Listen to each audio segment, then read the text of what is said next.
Hello everyone. कोई भी चीज़ खरीदने के लिए आपको मनी चाहिए। तो मनी वो चीज़ है जिसकी वजह से ट्रांजैक्शन हो पाता है। हम मनी से गुड्स खरीद सकते हैं या अगर हम सर्विसेज ले रहे हैं तो हम मनी से उसके लिए पेमेंट कर सकते हैं। और कभी कभी ऐसा भी होता है जब हमें कोई बहुत एक्सपेंसिव चीज़ खरीदनी है और हमारे पास इतना पैसा नहीं है कि हम पूरा पैसा एक बार में दे सकें, तो हम पैसा लोन में लेते हैं और ये प्रॉमिस करते हैं कि फ्यूचर में हम सारा पैसा वापस कर देंगे। ये होता है credit. So this chapter is all about money and credit. Money का मेन रोल क्या है हमारे लिए, ये समझने के लिए हम एक शू सेलर का एग्जाम्पल लेते हैं। एक शू सेलर है, जो भी शू बेच के उसको पैसा मिलता है वो उन पैसों से अपने हिसाब से जो मन चाहे वो सामान लेता है। तो एक बार शू सेलर के घर में गेहूं खत्म हो गया, तो अब उसको था कस्टमर से जो भी पैसा मिलेगा शू बेच के वो उन पैसों के लेके दुकान पर जाएगा और वीट ले लेगा। तो सपोज यहाँ इस ट्रांजैक्शन में मनी नहीं होगा तो कैसे शू सेलर वीट खरीदेगा। ऐसे में जब पैसा नहीं है तो जो भी ट्रांजैक्शन होगा वो गुड्स में होगा। तो शू सेलर को चाहिए होगा कि जो भी कस्टमर आए वो व्हीट लेके आए। तो अलग अलग तरह के कस्टमर्स आ सकते हैं कुछ और सामान लेके, बट शू सेलर को तो व्हीट ही चाहिए। और जिसके पास व्हीट हो उस कस्टमर को शू लेना हो, ये भी बहुत ज़रूरी है। क्या पता जिसके पास व्हीट हो उसको शू लेना ही नहीं हो। तो ये बहुत बड़ी प्रॉब्लम आती है एक बार्टर सिस्टम में जब हम ट्रेड करते हैं। इसे कहते हैं डबल कोइंसिडेंस ऑफ वांट्स। ये बहुत ज़्यादा मुश्किल है और इसी मुश्किल को हल करने के लिए मनी काम आता है। मनी इस पूरे प्रोसेस को आसान बनाता है और एक एक्सचेंज के मीडियम के तौर पर काम करता है। Modern forms of money. So जैसे कि हमने देखा मनी एक एक्सचेंज का माध्यम है और हज़ारों साल पहले से लोग मनी यूज़ कर रहे हैं। अलग अलग तरह के लोग अलग अलग तरह के ऑब्जेक्ट्स को एज मनी यूज़ करते थे, जैसे ग्रेन्स को या कैटल को। उसके बाद अलग अलग तरह के कॉइन्स यूज़ करने लगे, जैसे गोल्ड के coin, silver, copper, depending upon उस समय की इकोनॉमी कैसी, इस हिसाब से अलग अलग तरह के कॉइन्स।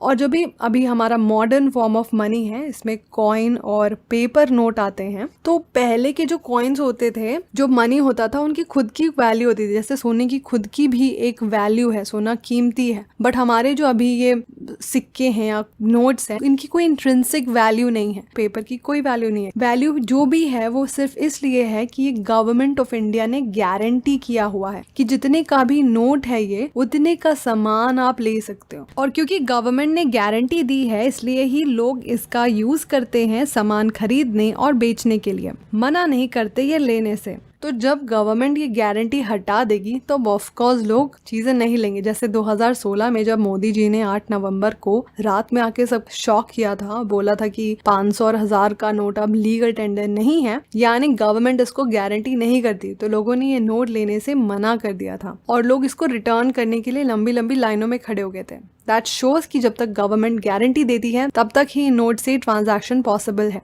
इन नोट्स को बनाने की जिम्मेदारी दी गई है रिजर्व बैंक ऑफ इंडिया को।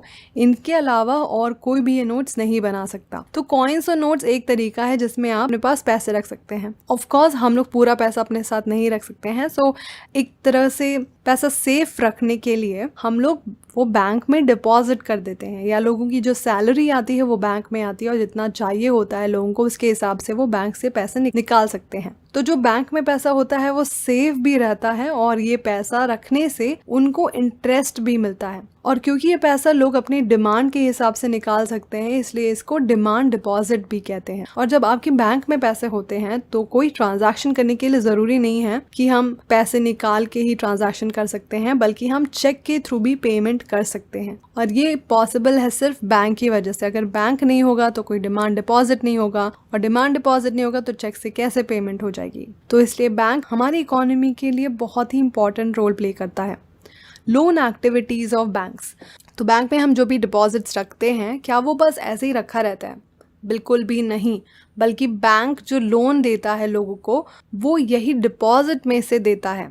और ऐसा नहीं है कि पूरा जो भी डिपॉजिट है सब दे देता है। होता ये है कि आरबीआई समय समय पे बैंक के लिए रूल बनाती है कि डिपॉजिट का कितना पैसा बैंक को अपने पास रखना चाहिए। तो इतना % पैसा वो अपने पास रखते हैं और बाकी जो भी पैसा होता है वो लोन के फॉर्म में दे सकते हैं। और ये पैसा इसलिए रखते हैं कि जो भी लोगों का पैसा डिपॉजिट है वो लोग कभी भी अपना पैसा मांगने आ सकते हैं। तो बैंक के पास कुछ तो कैश होना चाहिए ताकि लोगों को परेशानी नहीं हो। सोचो ना, बैंक में आपने जो भी पैसा रखा है वो ये सोच के रखा है ना कि आप जब भी जाओगे बैंक से आपको पैसे मिल जाएंगे। बट ऐसा हो कि आप जाओ बैंक में और बैंक के पास पैसे ही ना हो क्योंकि उन्होंने आपका पैसा लोन में दे दिया, तो ऐसे लोग पैनिक हो जाएंगे, तो और भी जो कस्टमर्स है वो भी आ जाएंगे और ऐसे में लोगों का बैंकिंग सिस्टम से विश्वास उठ सकता है और हमारी इकोनॉमी की हालत भी खराब हो सकती है। इसलिए इसको अच्छे से रेगुलेट किया जाता है। बैंक में जो पैसे डिपॉजिट होते हैं उसमें बैंक इंटरेस्ट देती है और जो पैसा बैंक लोन में देती है उससे इंटरेस्ट चार्ज करती है और डिपॉजिट का इंटरेस्ट रेट लोन के इंटरेस्ट रेट से कम होता है।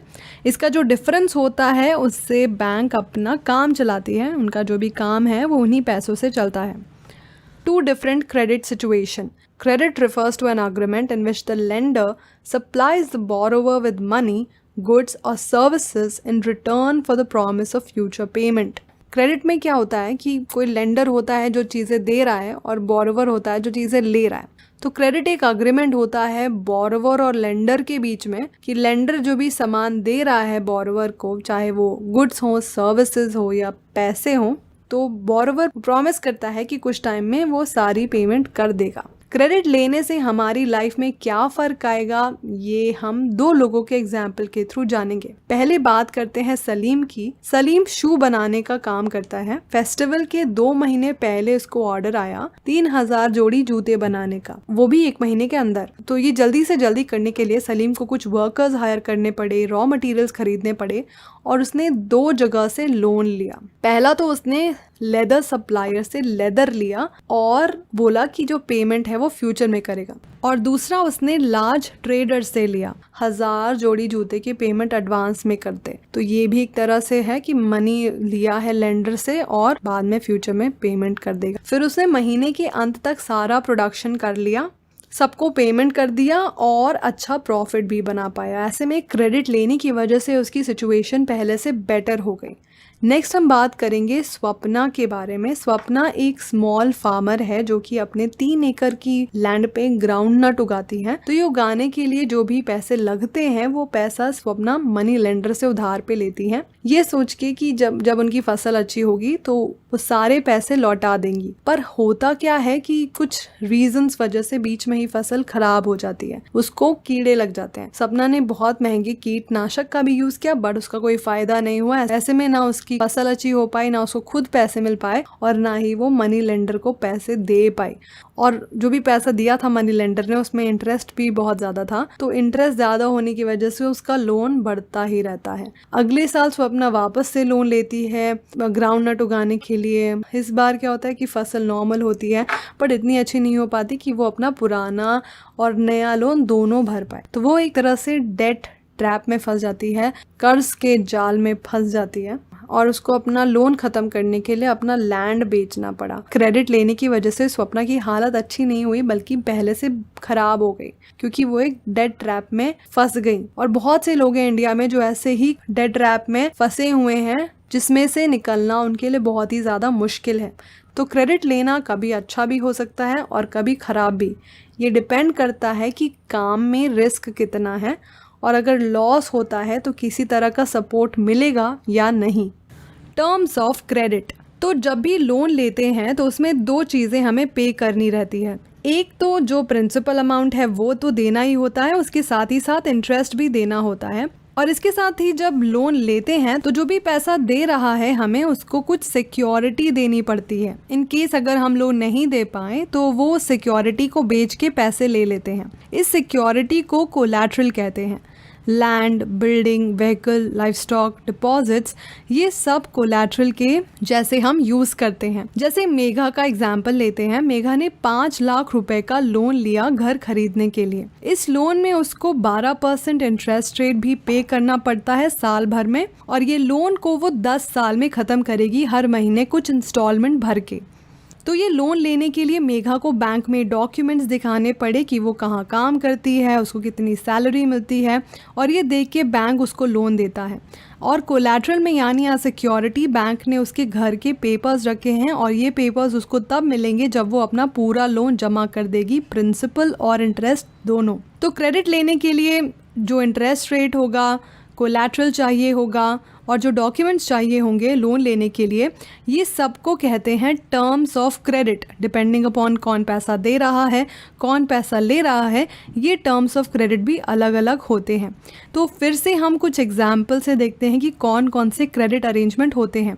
शमल की बात करते हैं। इसको लोन चाहिए अपने 1.5 एकड़ लैंड में खेती करने के लिए। पहले वो मनी लेंडर से पैसा लेता था जो कि 5% पर मंथ के हिसाब से इंटरेस्ट चार्ज करता था, यानी 60% साल भर का। बट कुछ टाइम से वो गांव के एग्रीकल्चरल ट्रेडर से मनी ले रहा है 36% इंटरेस्ट रेट पर, जो कि मनी लेंडर के इंटरेस्ट रेट से काफ़ी कम है। तो खेती करने के पहले वो पैसा लेता है और जब फसल तैयार हो जाती है और उससे पैसा आता है तो वो पैसे लौटा देता है।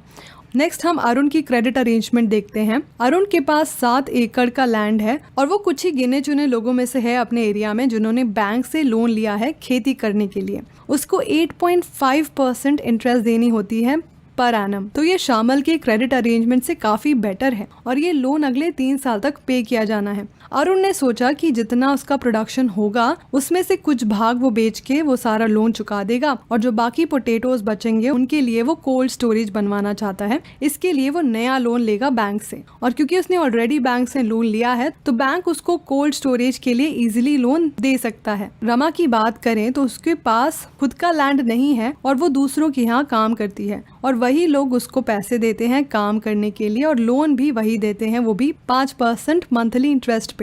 इवन दो ये लोग उसको अच्छे से ट्रीट नहीं करते, बट क्योंकि उसके पास और कोई ऑप्शन नहीं है तो इसलिए वो ना चाहते हुए भी वहीं काम करती है, क्योंकि उसको जब भी ज़रूरत होती है लैंड ओनर्स उसको पैसा दे देते हैं। तो इन्हीं तीनों के जैसे हमारे यहाँ कई लोगों की सिचुएशन है। तो देखा जाए तो जो मनी लेंडर्स हैं ज़्यादा इंटरेस्ट रेट चार्ज करते हैं as compared to banks, but क्योंकि बैंक्स हर जगह नहीं हैं और बैंक से लोन लेने में बहुत प्रॉब्लम्स होती हैं, इसलिए लोग मनी लेंडर से ही लोन ले लेते हैं। बट लोगों की हेल्प के लिए एक और ऑर्गेनाइजेशन है जो लोन इजीली देती है और इंटरेस्ट भी कम चार्ज करती है। ये है कोऑपरेटिव सोसाइटीज। कोऑपरेटिव सोसाइटीज में हजारों लोग एक साथ काम करते हैं अपनी रिसोर्सेज को मिला के, जिससे सबका फायदा होता है। तो ऐसे अलग अलग कोऑपरेटिव सोसाइटीज बनती हैं, जैसे फार्मर्स की, वीवर्स की, इंडस्ट्रियल वर्कर्स की। कोऑपरेटिव सोसाइटीज अपने मेंबर से डिपॉजिट भी लेती हैं और जब किसी मेंबर को किसी काम के लिए पैसे चाहिए होते हैं तो ये फंड में से उनकी हेल्प की जाती है। और सपोज अगर ज्यादा पैसे चाहिए तो ये जो डिपॉजिट है इसको एज कोलैटरल यूज करके कोऑपरेटिव सोसाइटीज बैंक से भी क्रेडिट ले सकती हैं। तो जैसा कि हमने देखा लोन लेने के लिए भी अलग अलग माध्यम हैं। इन लोन्स को हम क्लासिफाई कर सकते हैं फॉर्मल लोन और इनफॉर्मल लोन्स में। फॉर्मल लोन्स में बैंक और कोऑपरेटिव सेक्टर से जो लोन लेते हैं वो आते हैं, और इनफॉर्मल लोन्स वो होते हैं जो हम money lenders, traders, employers, relatives या फ्रेंड से जो भी लोन लेते हैं। Formal loans come rate of interest पे लोन प्रोवाइड करते हैं, जबकि इनफॉर्मल सोर्सेज में कोई फिक्स्ड रेट नहीं है, ये कम भी हो सकती हैं और बहुत ज़्यादा भी। फॉर्मल लोन्स को रेगुलेट करते हैं रिजर्व बैंक ऑफ इंडिया, और आरबीआई ये भी मॉनिटर करती है कि बैंक्स के पास कितना मिनिमम पैसा रहना चाहिए। सेम वैसे ही आरबीआई ये भी देखता है कि बैंक किसको किसको लोन दे रहा है। आरबीआई ये नहीं चाहता कि बैंक सिर्फ उनको लोन दे जिससे बैंक को प्रॉफिट मिले, बल्कि उनको भी लोन दे जिनको लोन की ज़रूरत है, जैसे छोटे किसान, स्मॉल स्केल इंडस्ट्रीज। तो इसके लिए कुछ इंटरवल्स पे बैंक को ये बताना होता है आरबीआई को कि उन्होंने किसको किसको लोन दिया है, कितना लोन दिया है और कितनी रेट ऑफ इंटरेस्ट पे लोन दिया है। इनफॉर्मल सेक्टर में कोई भी कंट्रोल या रेगुलेट नहीं करता कि कितना रेट ऑफ इंटरेस्ट होना चाहिए, और पैसा वापस लेने के लिए भी बहुत अनफेयर चीज़ें करते हैं वो बोरोवर्स के साथ। इसके लिए कोई रूल्स नहीं है। तो इनकी हाई रेट ऑफ इंटरेस्ट की वजह से ज़्यादा पैसा इंटरेस्ट देने में ही चला जाता है और लोगों के पास खुद के लिए कम इनकम बचती है। इनकी वजह से लोग डेट ट्रैप में फंस जाते हैं, और इसलिए कई लोग जो अपना बिजनेस स्टार्ट करना चाहते हैं उसके लिए लोन लेना चाहते हैं, वो लोन लेने से डरते हैं। इसलिए बैंक और कोऑपरेटिव सेक्टर यानी फॉर्मल सेक्टर को ज़्यादा लोन देना चाहिए, जिससे लोग लोन लेने से डरेंगे नहीं, कम इंटरेस्ट पे लोन मिलेगा और इसकी वजह से हमारी इकोनॉमी भी डेवलप होगी। तो देखते हैं कि अर्बन एरिया में लोग ज़्यादातर कहाँ से लोन लेते हैं, फॉर्मल सेक्टर या इनफॉर्मल सेक्टर से। अर्बन एरिया में हम लोगों को 4 कैटेगरीज में डिवाइड करेंगे। पहला पुअर हाउस होल्ड्स, इसमें ज़्यादातर लोग इनफॉर्मल सोर्सेज से लोन लेते हैं। दूसरे वो लोग जिनके पास कम एसेट्स हैं, यानी कोलैटरल में चीज़ें देने के लिए नहीं होती। इनका आधा आधा है, बट स्टिल इनफॉर्मल ज़्यादा रोल प्ले करता है। तीसरे हैं वेल ऑफ लोग। ये लोग जितना भी लोन लेते हैं उसका 72% फॉर्मल सेक्टर से होता है, और जो रिच हाउस होल्ड्स हैं उनका more than 90% loan formal sector से होता है। ठीक ऐसे ही हमें रूरल एरियाज़ में भी दिखता है कि जो वेल ऑफ हैं वो फॉर्मल सोर्सेज से कम रेट ऑफ इंटरेस्ट पे लोन लेते हैं और गरीब लोग इनफॉर्मल से हाई इंटरेस्ट रेट्स पे। तो इससे हमें दो चीज़ें समझ में आती हैं। पहला कि बैंक्स और कोऑपरेटिव्स को बढ़ाना पड़ेगा ताकि वो और लोगों की डिमांड्स को भी फुलफ़िल कर सके, स्पेशली रूरल एरियाज़ में, ताकि जो इनफॉर्मल सोर्सेज पे इतना डिपेंडेंट हैं लोग वो कम हो जाए। दूसरा है कि बढ़ने के साथ साथ इनको ये भी देखना होगा कि ये सबकी डिमांड्स फुलफ़िल करे, हर तरह के लोगों की, ताकि जो गरीब हैं उनको भी कम रेट में क्रेडिट मिल पाए। Self help groups for the poor. तो जैसे कि हमने देखा है कि बैंक से क्रेडिट लेने के लिए डॉक्यूमेंट्स चाहिए, जो कि हमारे देश में सबके पास नहीं है और ना ही उनके पास कोलैटरल में कुछ देने के लिए है। ऐसे में एक नई तरीके से शुरुआत हुई है गरीब लोगों को लोन देने की। ये है सेल्फ हेल्प ग्रुप्स। इसमें ये करते हैं कि जो भी गरीब लोग हैं उनका एक छोटा सा ग्रुप बनाते हैं 15 से 20 लोगों का। ये सब आसपास के एरिया में रहते हैं और ये लोग अपना अपना काम करते हैं और कुछ रुपए हर कोई सेव करता है और ये जो पैसा है इसको कलेक्ट किया जाता है। और जब भी इनमें से किसी को पैसों की ज़रूरत होती है इन्हीं पैसों से उसको लोन देते हैं और कुछ इंटरेस्ट भी चार्ज करते हैं। जो भी डिसीजन लेना है रिगार्डिंग सेविंग या लोन वो सब ग्रुप के मेंबर्स साथ में मिलकर डिसाइड करते हैं। और ऐसे ही अगर 1-2 साल तक चलता है, ग्रुप अच्छे से पैसा सेव करता है, तो फिर वो बैंक से लोन लेने के लायक हो जाएगा। और ये जो लोन दिया जाता है बैंक से, और ये ग्रुप को कलेक्टिवली दिया जाता है ताकि उन सबको फ़ायदा मिले। और अगर सपोज किसी भी रीज़न की वजह से कोई भी मेंबर पैसा नहीं दे पाया लोन के लिए, तो बाकी के मेंबर्स उसका जो पेमेंट है वो कर देंगे। एंड दैट शोज़ कि कितनी अच्छी overall in self help groups की परफॉर्मेंस है। तो इसी के बेसिस पे ही इनको बिना कोलैटरल के बैंक लोन दे देती है। मोस्टली सेल्फ हेल्प ग्रुप्स में महिलाएं अपना योगदान देती हैं और ये काफ़ी अच्छा तरीका है लोगों को बिना कोलैटरल लोन दिलाने का। उनको कम रेट्स पे लोन मिल जाता है और ये महिलाओं के सशक्तिकरण के लिए भी फ़ायदेमंद है।